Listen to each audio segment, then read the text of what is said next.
Dr. J.W. Morrison, Central Coast, New South Wales, Australia. Thank you for dropping by. If you haven't subscribed to Pro Theologist or Pro Bricky, just click the button and encourage me.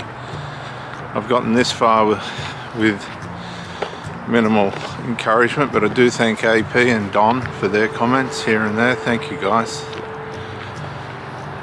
One of the chief origins of narcissism, putting it into psychological terms, personality disorder of narcissism,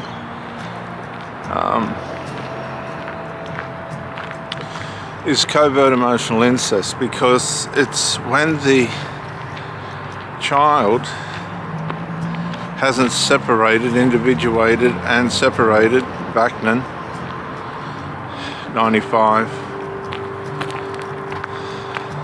to 2024, Sam Bachman, when the child hasn't individuated and or separated from the parent, they become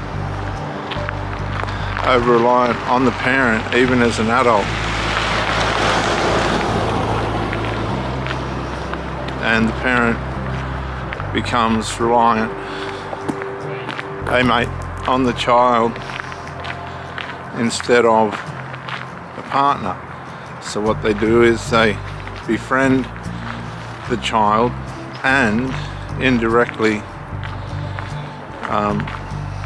build an intimate relationship that's all bar on this, looking at it from the outside,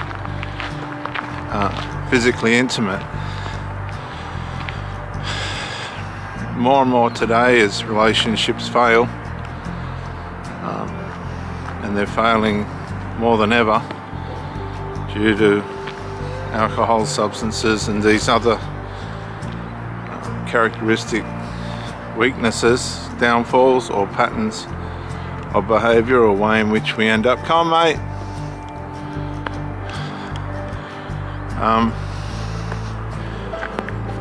The cost of living's a big one as well. Young people, really, unless you've got some kind of miracle job, are not going to be able to afford to live on their own, particularly in Australia, unless they've got some kind of inheritance or pass me down or something of that nature. It's just not going to happen. The cost of living now is beyond the average wage, way beyond. Rent and all the rest of it. If you can find a place to rent here on the east coast of Australia, you're going to be paying probably more for your rental than what you earn. This causes adult children to rely on their parents if the parent has made decisions that are going to help house these adult children under their roof. And I suppose that's, so they say, is what parents do, and I guess to some extent it is, particularly if the child has been unable to build a strong trade or career. Hank, don't Hank.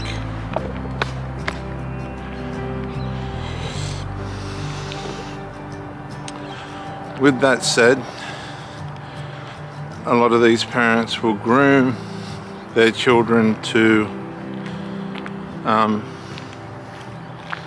stay at home to help with the costs of living, as I said, which are way beyond that of the normal wage. A lot of people also are in higher and prolific numbers now recognising that the NDIS scheme is a good way of getting an easy and substantial income for minimal responsibility and accountability, providing services to handicapped people and disabled people alike. this takes a bit of the burden off, but what you can do is you can have a disabled child and use the money that that person's getting to afford living.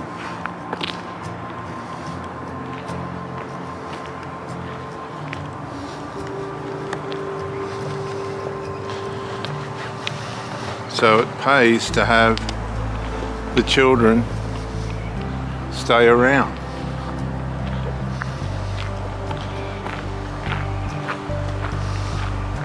Another thing that's complicated today is as masculinity is being taken out of front and center for young men. Come on. You will not. It's taken out of front and center for young men. It pays for them too to stay at home for as long as they can because the financial... Don't, Hank. How are you guys? The financial burdens are just too great. And these young men, probably now the majority, given that relationships have been unsustainable for one reason or another. There's dozens of reasons really. This also has contributed to young men not being as strong as they should be. And I don't say that with a critical spirit, I say that with sadness. Young men are just not as critical, as strong as they should be, because in a lot of cases they're just being unable to find their way. They're not being given the right guidance. A female cannot really provide a masculine direction for a young man and give the abrasive discipline, not the abusive, the abrasive discipline that a young boy needs to be shaped. It's too hard. And so, come here mate, please. Good boy. And so, there's all these elements that are making it hard for young people to leave home. And as a result, this is causing, and it's really quite bizarre how magnificent the devil has done to make it this way. It is causing young people to not individuate and separate from their parents. And that's the root of narcissism. Because the narcissist will go into a relationship, and because their security, housing and everything's based on their relationship with the parents, maybe their financial stability, their emotional stability, then when they get in a relationship, it's a secondary, instead of it being the primary position in the intimate part of that person's life, it becomes secondary. And then it comes further and further and less important, because it's just a person that's using someone for supply and then retreating back to the primary source, the most valued part, which is the relationship with the parent if it's a child, or the relationship with the children if it's a parent. So you're probably wondering, well, how come this relationship collapsed the way that it did? There was nothing in it that was bad enough for it to disintegrate the way it did. Well, you were not with somebody that was going to be able to sustain a healthy relationship, because the primary part of that person's focus was on the security and the mental, not just the physical financial security, but also the mental security that, and the bond that is provided. G'day mate. by the parent.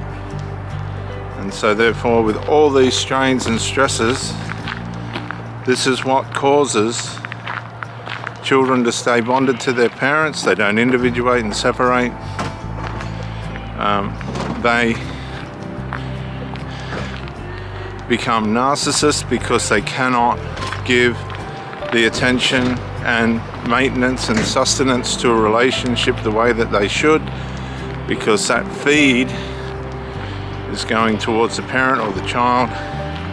And anybody that encounters these people will be secondary or third tier, fourth tier importance, because everything will come back to the primary source of security and intimacy, which is the maternal relationship. That is the root of narcissism, and I'm pretty sure Professor Vaknin would give me a mark of at least 40% on this one. Thank you for joining me, and bye for now.